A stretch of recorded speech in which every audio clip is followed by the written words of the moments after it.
एक बार की बात है। हरिनगर नाम के एक शहर में एक परिवार रहता था। उस परिवार में रमेश, उसकी पत्नी मीनू, दो बच्चे और उसके चाचा चाची रहते थे। वो घर रमेश के चाचा चाची का ही होता है। उनकी कोई औलाद नहीं होती और रमेश के माँ बाप मर चुके होते हैं, इसलिए वो लोग रमेश को अपने पास रख लेते हैं। रमेश ठेले पर ऑमलेट बेचता था और उसकी सारी कमाई उसके चाचा चाची रख लेते थे। रमेश के चाचा चाची बड़े कंजूस लोग होते हैं और अपने हिसाब से ही सारे पैसे खर्च करते हैं। इस बात से मीनू बड़ी ही परेशान रहती है। एक दिन मीनू अपने पति रमेश से बोलती है, सुनो जी, अगले हफ्ते त्योहार आ रहा है। मैं सोच रही थी कि बच्चों के लिए नए कपड़े ले आऊं। आप कुछ पैसे दे दो। तुम्हें पता तो है, कल ही सारी तनख्वाह चाचा जी ने रख ली। मुझे भी रोज के पैसे पूरा हिसाब लगाने के बाद ही देते हैं। मजाल है जो एक पैसा फालतू देने। मुझे पता है जी, तभी मैंने अपने कपड़े के लिए नहीं बोला। मैं चाचा जी से कल बात करता हूँ। अगले दिन रमेश अपने चाचा जी से बच्चों के कपड़ों के पैसे मांगता है तो उसके चाचा जी गुस्से से लाल हो जाते हैं। अरे क्या तुम लोग आए दिन फालतू के खर्चे करवाते रहते हो हैं?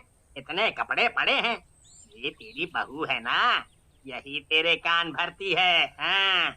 नहीं बाबूजी, ऐसी कोई बात नहीं है। तू चुप कर और अपने काम पर जा। अपनी बीवी की बातों पर ध्यान मत दिया कर। मीनू दूर खड़ी सब सुन रही होती है। वो कमरे में जाती है और खूब रोती है। क्या जिंदगी है, कोई दवाई भी लेनी हो तो उसके भी पैसे नहीं मिलते। शौक मौज करना तो दूर की बात है, इतनी भी क्या कंजूसी कि इंसान ठीक से जी भी ना पाए। रमेश के चाचा चाची की कंजूसी की वजह से सबका जीना मुश्किल हो जाता है। एक दिन रमेश और मीनू दोनों किसी काम से बाहर जाते हैं, पर आते वक्त अचानक उनके सामने एक ट्रक आ जाता है और दोनों का बुरी तरह एक्सीडेंट हो जाता है। कुछ लोग उनको हॉस्पिटल लेकर जाते हैं। उस एक्सीडेंट में मीनू की मौत हो जाती है और रमेश के दोनों हाथ कट जाते हैं।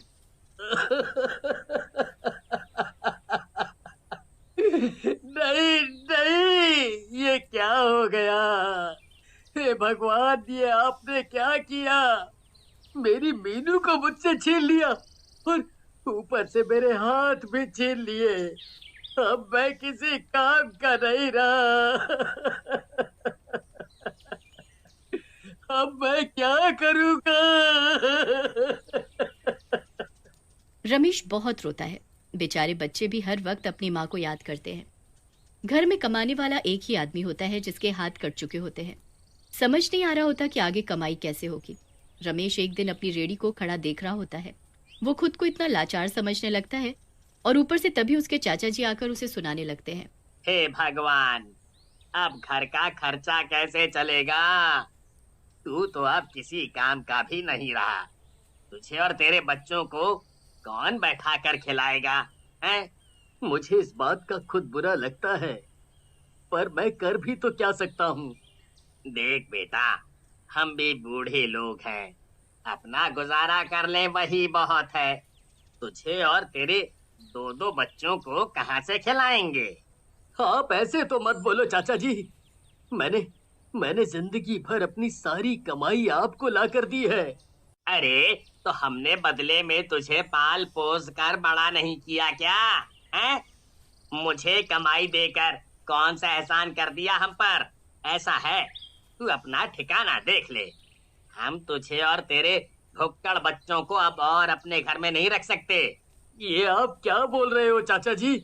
रमेश के चाचा उसकी एक नहीं सुनते और उसी वक्त उसको बच्चों सहित घर से निकाल देते हैं। रमेश और उसके बच्चे खूब रोते गिड़गिड़ाते हैं, पर उनको किसी पर तरस नहीं आता। बेचारा रमेश अपने बच्चों को लेकर घर से निकल जाता है, पर बड़ी मुश्किल से वो अपनी रेहड़ी और अपना सामान अपने साथ ले जाता है। थोड़ी दूर पर रमेश फुटपाथ पर दूसरे गरीब लोगों के साथ रहने लगता है। पापा, अब हम क्या करेंगे? आप ये रेडी तो ले आए हो, पर आप कुछ काम तो नहीं कर सकते। हाँ बेटा, पर कुछ तो करना पड़ेगा ना। चलो अभी हम सो जाते हैं, कल सुबह सोचेंगे। जब सब सो रहे होते हैं तो उसी वक्त वहां एक चुड़ैल आती है। वो बड़े दुखी मन से उन बच्चों और रमेश को देख रही होती है। उसके बाद वो उस रेडी को देखने लगती है। क्या हाल हो गया तुम सबका, पर मैं किसी के साथ कुछ बुरा नहीं होने दूंगी। मैं करूंगी काम, पर किसी को कोई तकलीफ नहीं होने दूंगी। इतना कहकर चुड़ैल वहां से गायब हो जाती और सुबह रूप बदलकर रमेश के पास दोबारा आती है। अरे कोई काम मिल सकता है क्या मुझे? आप ये कैसी बात कर रही हो? मैं तो खुद यहाँ लाचार बैठा हूँ। हाँ, वो आपके हाथ, पर ऐसे आप इन बच्चों को कैसे पालोगे? वही तो समझ नहीं आ रहा। ये अंडे की रेडी खड़ी है, पर मैं कुछ कर भी नहीं सकता। अच्छा तो एक काम करो ना, मैं तुम्हारी जगह ऑमलेट बनाकर बेचना शुरू कर देती हूँ। आप उसके बदले बस मुझे कुछ खाने को दे दिया करना। क्या तुम्हें ऑमलेट बनाना आता है? ऑमलेट तो मैं ऐसे बनाती हूँ कि किसी ने खाए नहीं होंगे। अरे, ये तो बहुत बढ़िया बात है। आपका बहुत बहुत शुक्रिया। वैसे आपका नाम क्या है? मेरा नाम लता है। तो लता कुछ अंडे ले आती है। वो जल्दी से पूरी रेडी में सब सामान लगा देती है। आपने तो कमाल कर दिया। अरे बच्चों, अभी देखना ये आंटी और क्या क्या कमाल करती है, बस तुम देखते जाओ।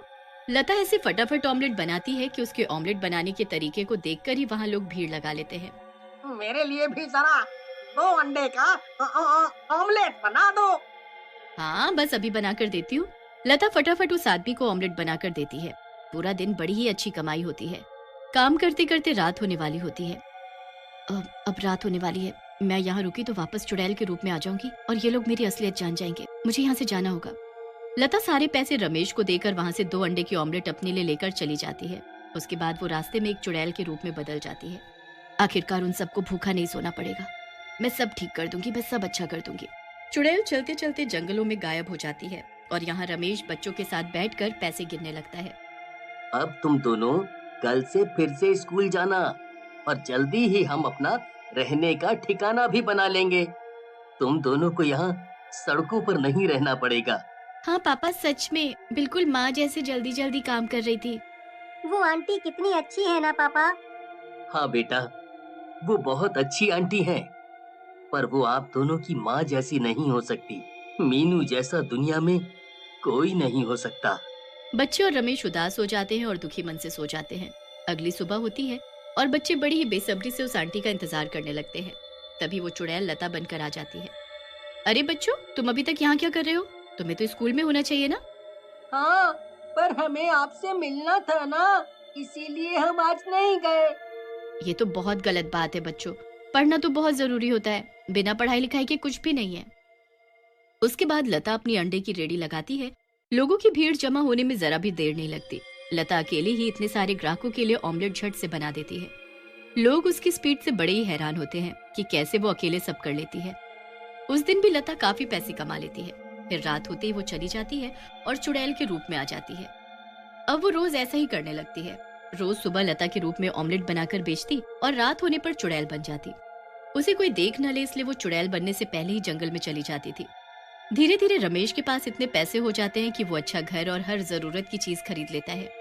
सब अच्छा चल रहा होता है कि एक दिन लता ठेले को बंद करके जा ही रही होती है कि तभी रमेश के चाचा चाची बड़ी बुरी हालत में भीख मांगते हुए वहाँ आ जाते हैं। अरे चाचा चाची, तुम्हारी ये हालत कैसे हुई? क्या हुआ चाची?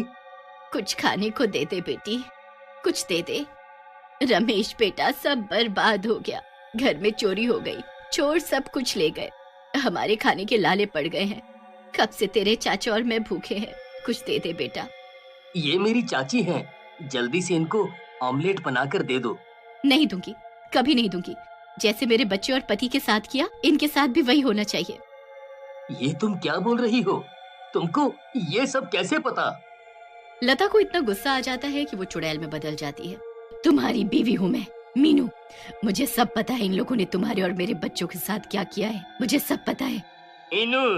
मीनू मेरी बच्ची, मेरी बेटी। अपने मुंह से मेरा नाम मत ले, तुझे तो मैं अभी मार डालूंगी।